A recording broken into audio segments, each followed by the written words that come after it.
Hello, everyone. Welcome to Understand Murdaugh, a podcast series underneath the umbrella of Understand South Carolina from the Post and Courier. I'm Nathan Stevens. As we dive deeper into the saga of Alex Murdaugh, a bevy of other characters rise into the limelight.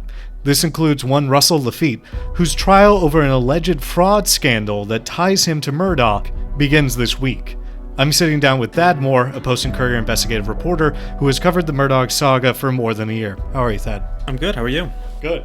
So, let's start with the obvious question and the most basic question.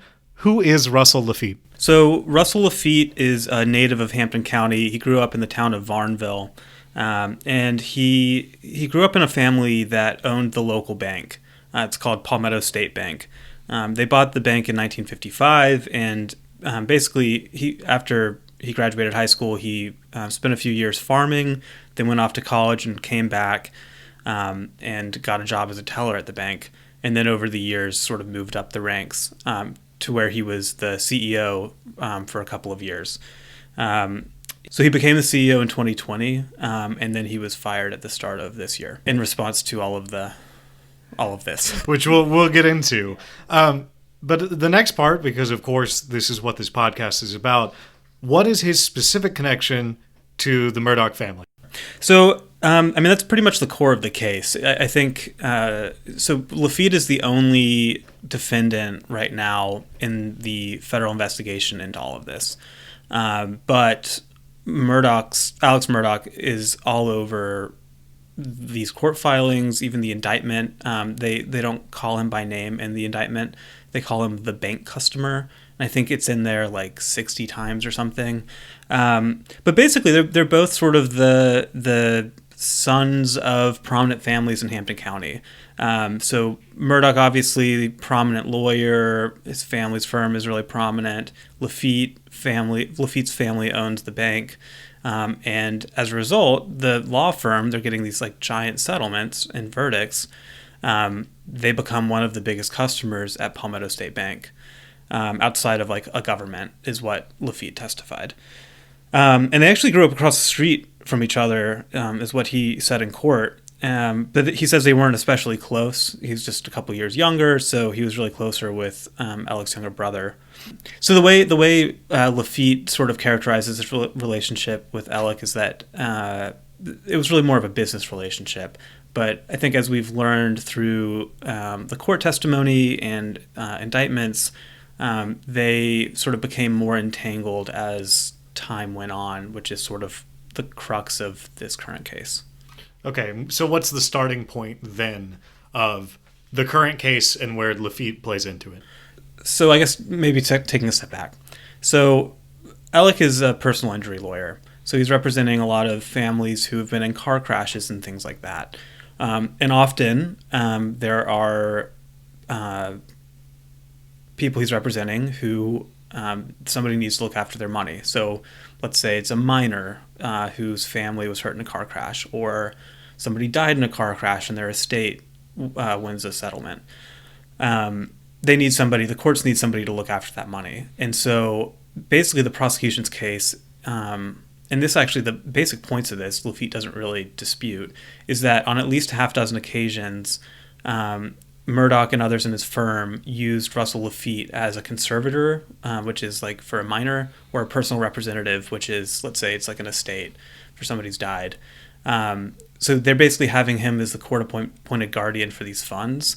And the prosecution's contention is that by getting Laffitte in that position, Murdaugh was essentially able to then access client money, which is what the trial is all about. But with that in mind, that's our base. That's the foundation for this specific trial. What are the big questions that might come up that may change things for Laffitte, may change things for the prosecution, or even for Murdaugh? Yeah, so the core question, I think, I'm obviously not a lawyer, but my understanding of this case is it's all about intent. So when Laffitte took the really unusual step of not only just testifying in his defense, but doing so at a pretrial hearing. So back in September, he testified for almost 2 hours. And the prosecution basically went through the nuts and bolts of their case. And there's a lot that he does not dispute. He doesn't dispute, for instance, that he made loans to himself and to Murdaugh from these accounts that he was entrusted with. He doesn't dispute that he handled checks that Murdaugh had recut allegedly to divert client money. The question is, did he know what was going on? And essentially, was he like a willful participant in this alleged scheme? He obviously disputes that he was, and he said that he just was simply following the instructions of this attorney who he trusted and had no reason not to trust. That's a defense that he's going to be probably putting forth at the trial. But anyway, in order to prove fraud, you have to show intent, and that's really the crux of how this case is going to play out.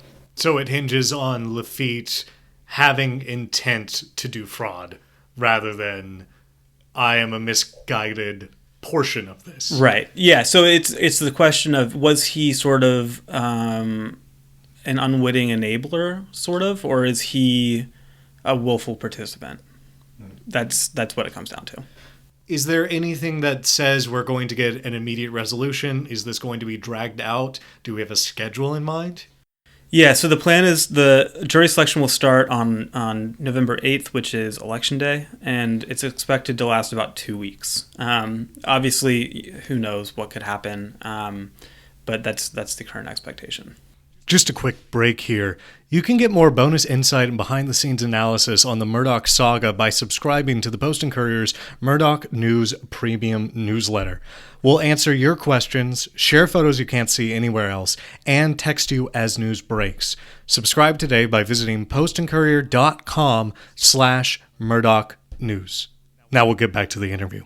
Yeah, we should be saying we are recording this and releasing this before this happens as a refresher for everybody coming in on this very complicated series of cases within cases. Yeah, for sure. It's super wonky. And it's all about making these loans and distributing bank money. And it's really a tangle of all these cases and money transacting between accounts. It's hard to keep straight. What could be the ramifications for bank customer or Murdaugh from this if, say, Laffitte pleads guilty or information comes out during the trial that may also add on to his legal woes? That's an interesting question. I really don't know if there is how much would come out, because I think a lot is already known. I think it will be interesting to see, like, do the feds decide to indict Murdaugh? He clearly is all over this. I don't know what the exact statutes would be, and obviously he's got plenty of legal jeopardy in state court. Laffitte also has jeopardy in state court. He has, I think, 21 counts in state court. But yeah, Laffitte's the only federal defendant. Yeah, I don't know. I mean, I guess we don't know what we don't know. Certainly something could come out. But it seems like we know a lot already. And that's another monkey wrench in this, which is it's federal and state. There are charges on multiple levels here. Which is why Laffitte's going first, because the feds are moving faster essentially on this. Yeah. Okay. Well, Thad, you're going to be reporting on that? You're going to be in the courtroom? Yeah. 8 hours staring at a wall? Hopefully 8 hours, not more.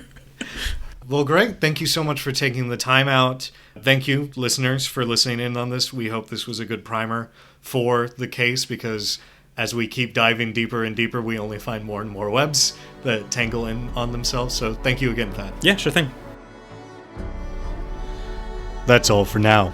As always, stay tuned with the Post and Courier for the latest updates in this case. You can follow along at postandcourier.com/Murdaugh-updates/. Follow us at Twitter at Post and Courier. And we encourage you to send questions, feedback, and tips to our Murdaugh email address. That's murdaugh@postandcourier.com. Today's episode was hosted by Nathan Stevens and Thad Moore. Produced by Nathan Stevens. Music was provided by Lexan Music. We'll see you next time.